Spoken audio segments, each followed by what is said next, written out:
Kita lanjutkan dialog, pemirsa. Saya masih bersama Ketua Badan Riset dan Inovasi Strategis Dewan Pimpinan Pusat Partai Demokrat Ahmad Khoirul Umam dan juga Direktur Eksekutif Aljabar Strategik Indonesia Arifki Caniago.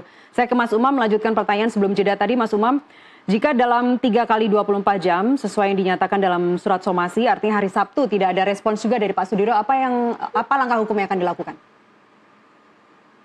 Ya, proses hukum akan berjalan, kemudian dalam konteks ini kemudian tim hukum akan memproses lebih lanjut sebagaimana yang sudah tertera di dalam konteks materi surat somasi yang ada. Maka saya pikir tahapan-tahapan itu sudah clear, sudah dijelaskan secara benderang di dalam surat tersebut, dan ya kita ikuti bagaimana kemudian fase-fase dan juga tahapannya, Mbak Resti. Oke, artinya langsung lapor ke polisi ya? Ya. Oke, dalam surat somasi ini juga ada tiga akun lainnya selain akun Pak Sudiro. Apakah mereka juga akhirnya nanti akan disomasi satu persatu menunggu balasan 3 kali 24 jam tenggat waktu atau langsung dilaporkan semuanya?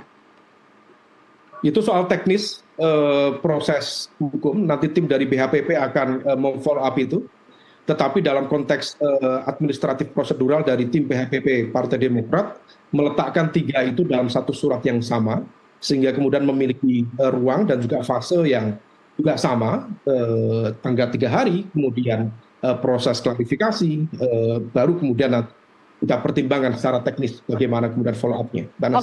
Oke, triggernya apa kalau Anda lihat Mas Umam? 3 akun kemudian sama-sama menyerang atau melibatkan Pak SBY dalam kasus dugaan ijazah palsu Pak Jokowi. Apa analisa Anda? Kalau soal trigger saya tidak tahu. Itu bisa dikonfirmasi ke nama-nama yang barangkali terafiliasi dengan akun-akun tersebut. Apa motifnya, apa argumennya, silahkan kemudian dikonfirmasi atau diklarifikasi.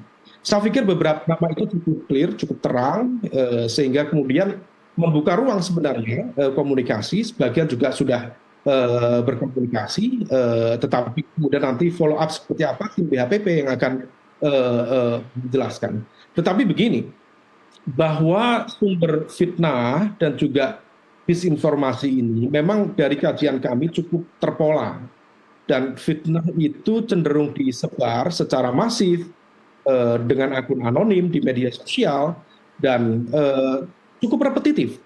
Nah, kalau dia repetitif dan berulang, most likely memang dia kemudian besar kemungkinan terkoordinasi.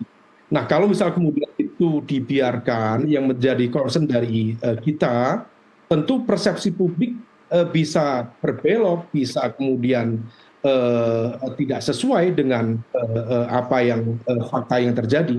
Maka disinformasi ini betul-betul berbahaya. Kita tidak ingin kemudian ini merusak silaturahmi, merusak reputasi. Kita sama sekali tidak berpikir soal 2029, ini terlalu prematur bicara tentang kontestasi di 2029. Praktis per saat ini semua tim, semua partai politik di dalam pemerintahan betul-betul fokus dalam konteks konsolidasi. Adapun kemudian dinamika itu hal yang sangat lumrah, tetapi di dalam konteks konsolidasi pemerintahan per hari ini itu yang menjadi target utama. Maka kerja-kerja tidak mudah, kompromi, pasca bencana, rehabilitasi dan juga rekonstruksi, plus kemudian juga penataan sistem politik. Itu ada banyak sekali undang-undang paket politik yang perlu ditata satu persatu, mulai dari sistem pemiluan sampai belakangan bicara tentang konteks pilkada. Itu jauh membutuhkan konsentrasi, perhatian yang lebih konstruktif, lebih produktif daripada kemudian hal-hal seperti ini. Yang ingin kita lakukan, kita tidak ingin kemudian persepsi publik yang dibiarkan, yang tidak diklarifikasi, justru kemudian membuat pola disinformasi itu semakin kokoh dan menjadi utuh bagi semua pihak. Oke. Pak Andi Arief, kolega Anda di Partai Demokrat, mengatakan bahwa berharap otoritas seperti Komdigi identifikasi pemilik akun anonim. Apakah selain 3 yang disebutkan? Dan kalau 3 yang disebutkan itu kan berarti bukan anonim ya Mas Umam ya? Semuanya sudah teridentifikasi ya, termasuk punya Pak Sudiro.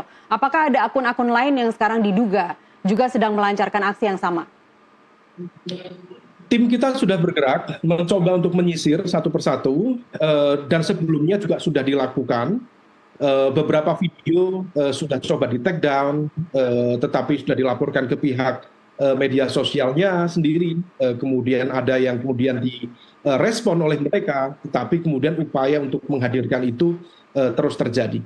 Ini bukan sekedar concern Partai Demokrat. Kita bicara tentang konteks politik yang sehat, demokrasi yang sehat secara umum. Kita juga tidak ingin informasi, hoax, fake news, hate speech menimpa partai-partai politik yang lain, lembaga-lembaga yang lain, dan juga ruang politik dan juga demokrasi kita yang dipenuhi dengan rubbish gitu. Nah, oleh karena itu ini yang menjadi ikhtiar kita untuk menetralisir. Mari jadikan ini menjadi ruang untuk bermedsos yang sehat, berdemokrasi yang sehat. Kalau menurut teman-teman, ini bukan soal hukum saja. Ini nanti bukan hanya dalam konteks penegakan hukum, tapi juga bisa kena laknat itu nanti. Bukan hanya di dunia, tapi juga di akhirat katanya. Nah, ini yang kemudian perlu kita letakkan, satu basis yang menjadi concern kita, supaya ruang demokrasi kita jauh lebih bermartabat. Oke. Mas Rifki, sekaligus sebagai penutup ya, hipotesa Anda terhadap kasus ini bakal mereda sampai berapa waktu ke depan, berapa bulan ke depan? Kan sekarang sudah ada 8 orang sebagai tersangka ya. Kemudian apa jadinya hipotesa Anda sekali lagi jika kemudian akan ada vonis pengadilan yang menguatkan keaslian ijazah Pak Jokowi? Ya, kalau kita membaca maupun prediksi dari banyak orang, itu mungkin banyak pengamat ya, ini kan juga akan berpotensi akan panjang juga nih Mbak, sampai 2009 atau mungkin 2034. Ini kan kalau kita melihat isu tentang ijazah Pak Jokowi kan bukan hanya Pak Jokowi yang diserang, tapi juga Mas Gibran kan. Ini kan secara keseluruhan kan juga tidak hanya Pak Jokowi yang disasar, tapi juga Mas Gibran. Makanya secara politik maupun sejak awal saya bilang bahwa agenda tentang menyasar Pak Jokowi ini kan juga mengarah ke sisi politik ya, untuk melihat bagaimana kontestasi Pilpres 2009.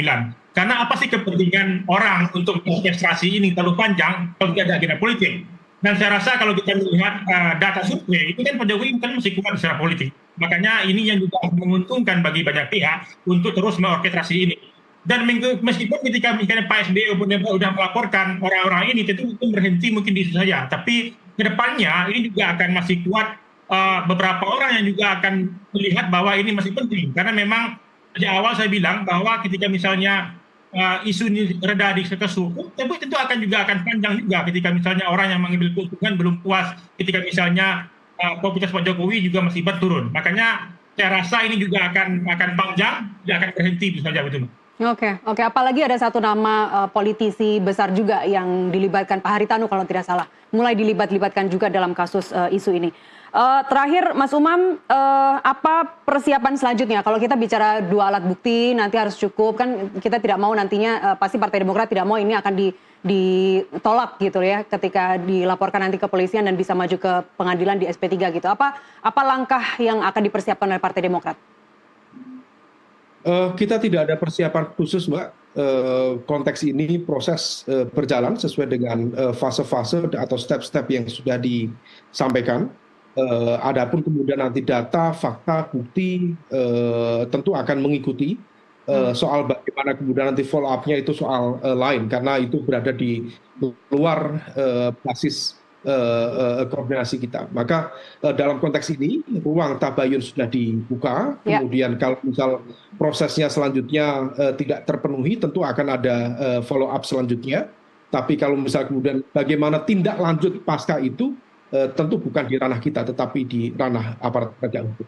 Baik, Mas Ahmad Khoirul Umam dan Arifi Caniago, terima kasih telah bersama kami di NTV Prime. Sekali lagi terima kasih, salam sehat selalu.